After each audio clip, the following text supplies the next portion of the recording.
What's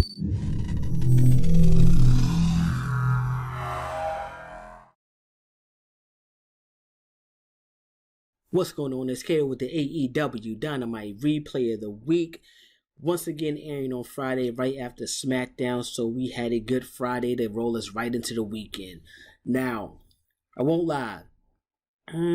This episode, it was okay. This episode was okay. Wasn't bad, wasn't the worst, but it wasn't as no good as it was before. And I feel like I'm coming in week after week saying the same thing, AEW. So let's go ahead and tighten this up a little bit. But the show did kick off with Christian Cage going against Angelico. Now, if you notice, Angelico was accompanied by Matt Hardy. I guess they're really pushing this Matt Hardy and Christian Cage feud in AEW, which I don't mind.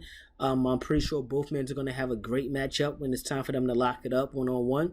But let's go ahead and dive into this match a little bit. Now, Christian showed why he outworks everybody. The younger Angelico, he couldn't get it done against Christian Cage. Christian Cage managed to pick up the win and keep that momentum rolling.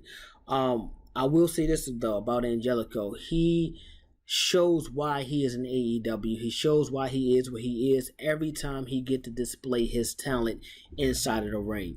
When this kid gets the light on him, he gets that spotlight, he shows all of his athletic ability. He shows his ring awareness. He shows just his arsenal. His moveset is crazy. So I expect that we will see more of someone like Angelico.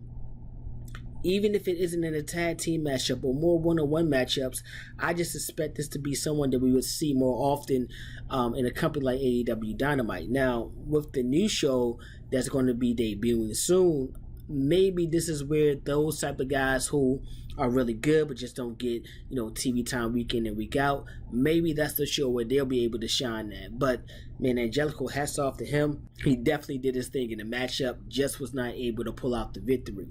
Now, after the match, we did see Matt Hardy go ahead and jump on Christian Cage, who was once again saved by Jungle Boy. Now, this is a little confusing. I would expect Jungle Boy to be focused solely on Kenny Omega, but it seems like anytime that Christian Cage is in trouble, Jungle Boy is making his way down to the ring to help. I hope this is not a situation like Sting and Darby Allin, where you got the old veteran wrestler, I don't mean old like that, but you got the veteran wrestler, kind of mentoring the young guy, and then they are just constantly saving each other back and forth. Because Christian is someone who I could see still challenging for that AEW championship at some point in some time. Or I could see a situation where Christian beat Christian and turn on Jungle Boy at the drop of a dime to really go and flip the switch and turn his heel roll into high gear if he ever gets to that point. Now, speaking of people who leave an impression on you every time they step out there in that ring, we roll into our next match with Pac teaming up with Pentagon, teaming up with Eddie Kingston to go against the Young Bucks and Jay Cutler. Now, this match was everything you thought this match would be.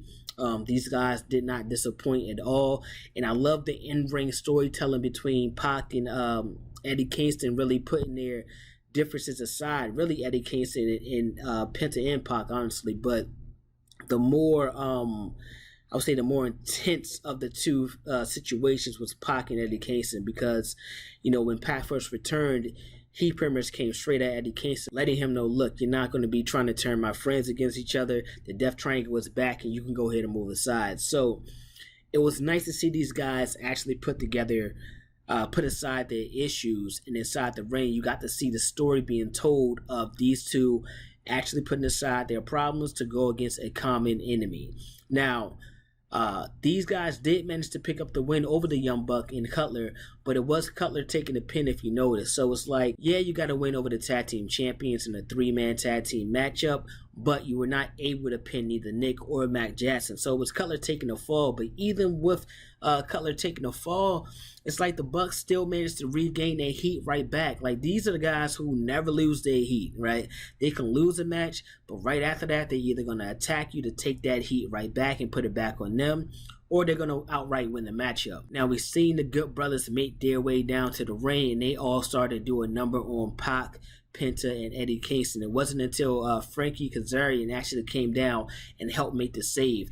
Now, Frankie Kazarian has labeled himself the Elite Killer, so I've been saying this for weeks and weeks and weeks. There's going to be a small faction that forms to take on the Elite. And when this faction forms and take on the Elite, whoever at the time is going against Kenny Omega is going to receive a true one-on-one opportunity for the AEW Championship. And once they do, that may be the time that we actually see Kenny Omega dethroned as the AEW champion. But it seems we just have to wait a little bit longer. But I'm telling you, that faction is forming. That little group of friends with that common enemy type thing is forming. So be aware. Next up, we had our TNT champion Miro defending his title against Evil Uno. Now, I'm going to be the first to admit, when I seen this matchup that was going to take place, I was already detached from it. I didn't think Evil Uno had the slightest of chances to beat Miro. And I thought this would be a pretty boring matchup, I'm going to be honest, man.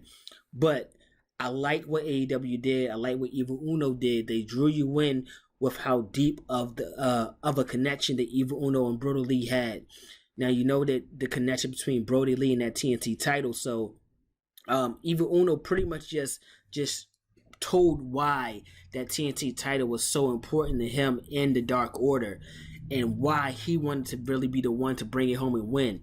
And that right there, that started to draw you into the matchup. Now, this video took place before the matchup, so with that drawing you in, now you're already emotionally invested in this matchup, because you now want to see Evil Uno pull this match out. Even during the matchup, you see members of the Dark Order make their way down to the ring to try to help Evil Uno get over that hurdle, man, to just, will him on to win this match and win this championship and bring it home for the Dark Order.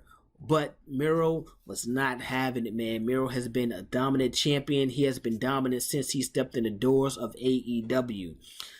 Evil Uno was a really good matchup. I thought it wasn't going to be as good, but I'm glad I actually sat down and really paid attention to it, because it was a great matchup. And Miro just showed how dominant he continues to be.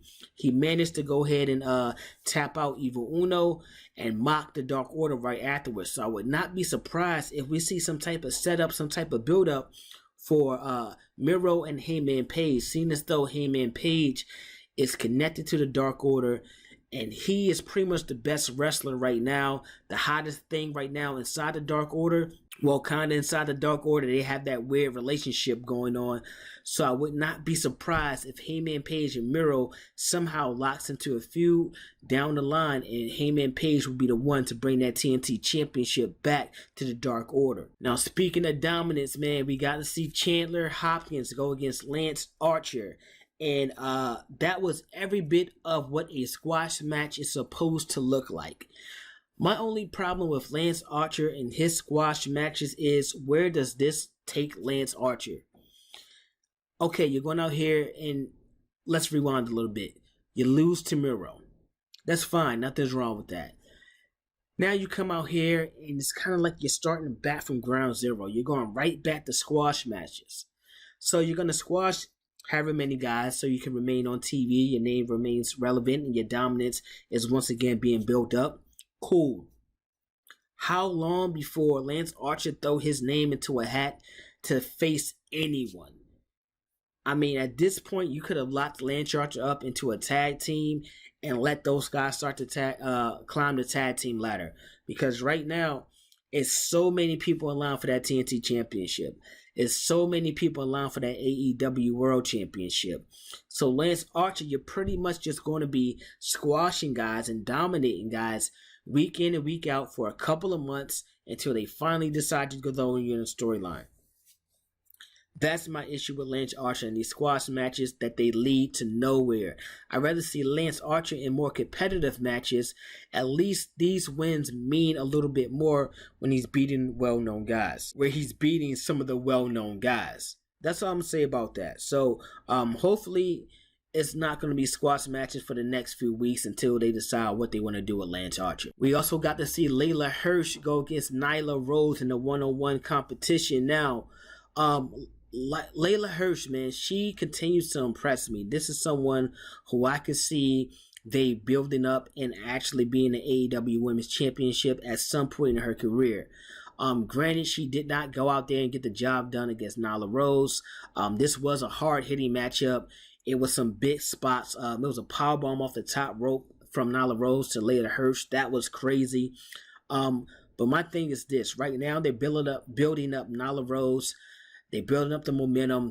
They're building up that focus on her and Britt Baker. So we're going to get these two for the AEW Women's Championship. But much like Lance Archer, you made Nyla Rose so dominant. You made her so dominant in most of the matches that she's in. But when it's time to actually perform against a champion or defend the championship, she always comes up short. And I don't get it, because the moves that she does during the matchups are so impactful. They're big spots, but yet they can't keep these women down. So it kind of makes it look like these women have more heart than Nyla Rose. Like, yeah, you got these big, powerful moves, but you just don't have what it takes to push through like we do. We can push through all of your big moves, and you can't handle what we dish out to you. In my mind, you're going to have to change that up a little bit, whether her losses is be caused by outside interference of Vicky Guerrero or something like that, or her losses happen a different way. But right now, you're making it seem as though that these other smaller women just seem to have a little bit more in the tank than Nyla Rose. Now, she did go on to win this matchup, but of course, that's what she needed to do. So congrats to Nyla Rose. But we're going to see in this championship matchup, because I don't see anybody taking that belt off of Britt Baker for a while. But we're going to see in this matchup between the two, how will Nyla Rose get the job done if she does win, and be mindful of how she loses if she does not get the job done. Because if Britt Baker goes out there and just flat out beats Nyla Rose, where do we go from here with Nyla Rose? Why does anyone fear her anymore in the locker room? She's been beaten by multiple women in the company. So the addition of Vicky Guerrero, what did it really do if it's not going to bring gold to Nyla Rose? And now main event, we got to see Hangman Page and 10 of the Dark Order go against Brian Cage and Will Hobbs. Now, Brian Cage and Will Hobbs is a tag team that I wanted to see get together since Will Hobbs first joined Team Taz. I understand that Brian Cage is the one you wanted to push as your single guy, your solo guy, but this tag team right here would dominate the tag team division. It reminded me of Scott Norton and Ice Train when they was together in WCW, if you guys remember that tag team. A big powerhouse tag team. Why do I think they would dominate AEW?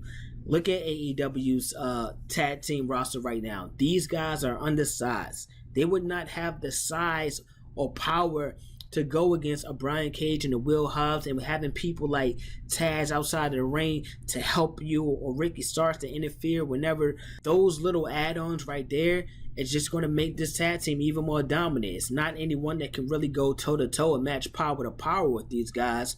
So I don't see why they wouldn't mesh so well.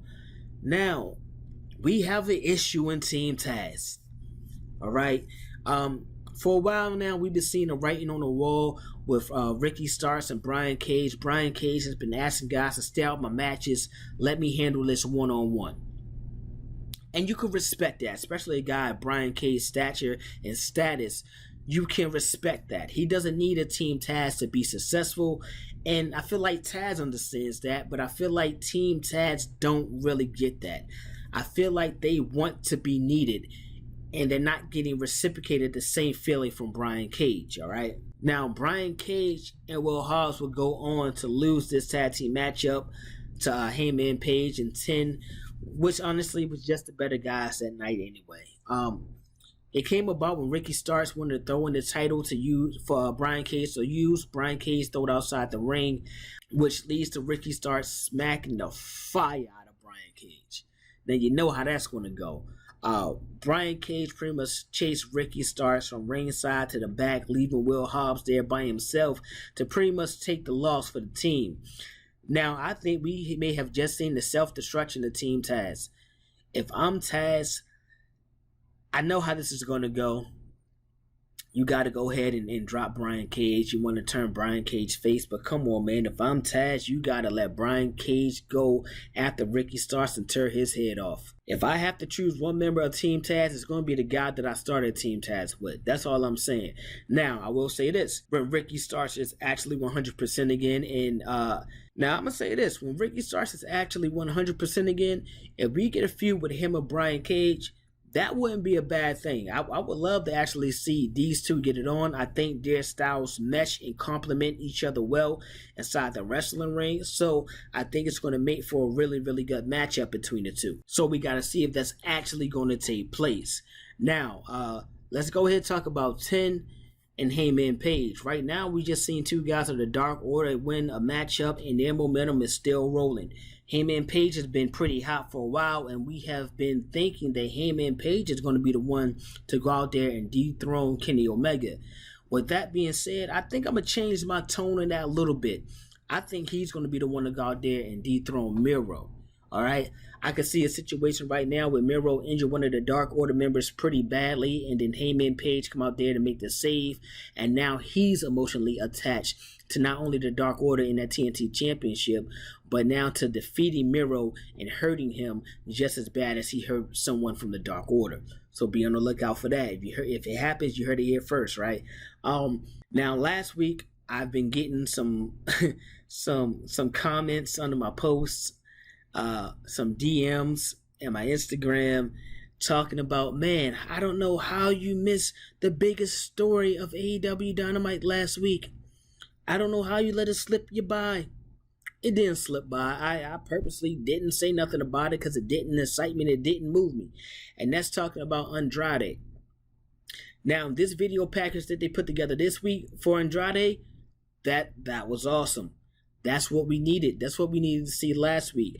Even if they just showed, the ring, the Lucha Libre ring that he put on. If they showed the well-dressed suit. If they showed, the King of Latinos, that would have been fine. You didn't even have to show his face last week. And that would have built up some anticipation. That would have built up some momentum. That would have had everybody's eyes glued, because now you cannot miss an AEW Dynamite. Now you cannot miss a pay-per-view because you don't know when Andrade is going to appear.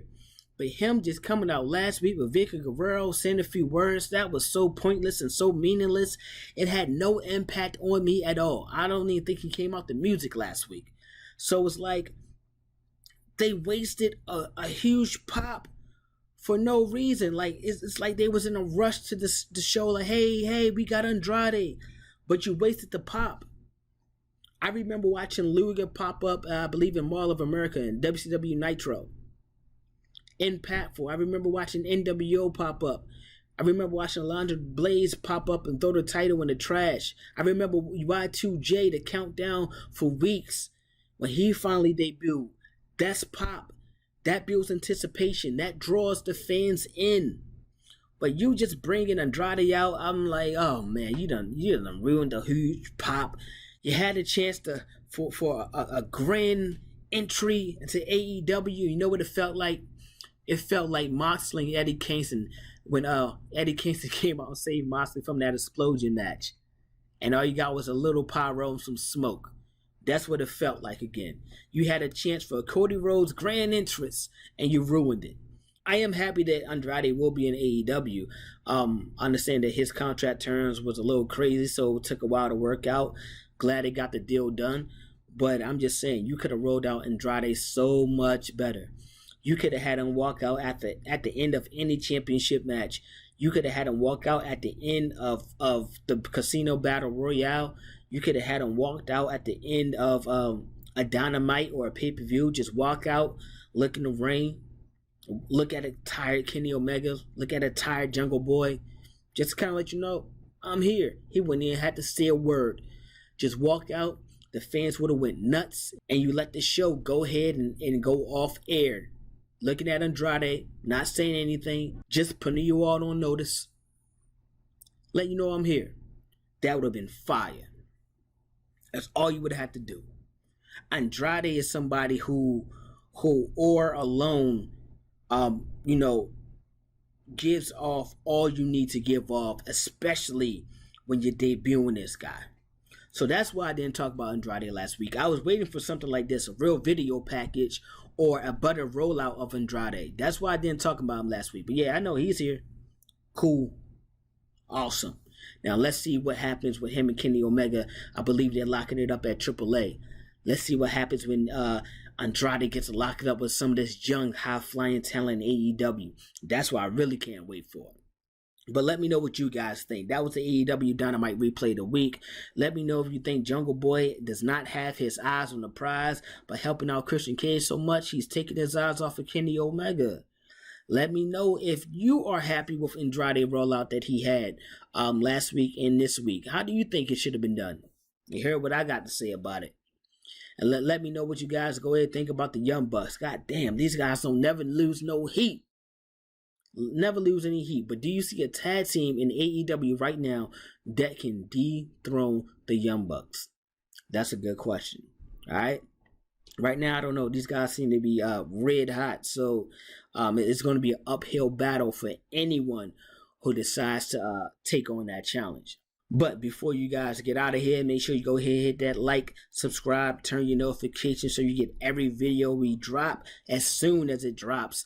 Make sure you're following us on our Instagram at The Wrestling Replay. Let me know if you like my new set. I'm trying some new things out a little bit. Got the lights going, pictures in the background. I'm slowly trying to build up a better set so that we can really get on to our next show. Oh my God, I can't wait. Our next show, I think you guys are going to be really, really excited about it.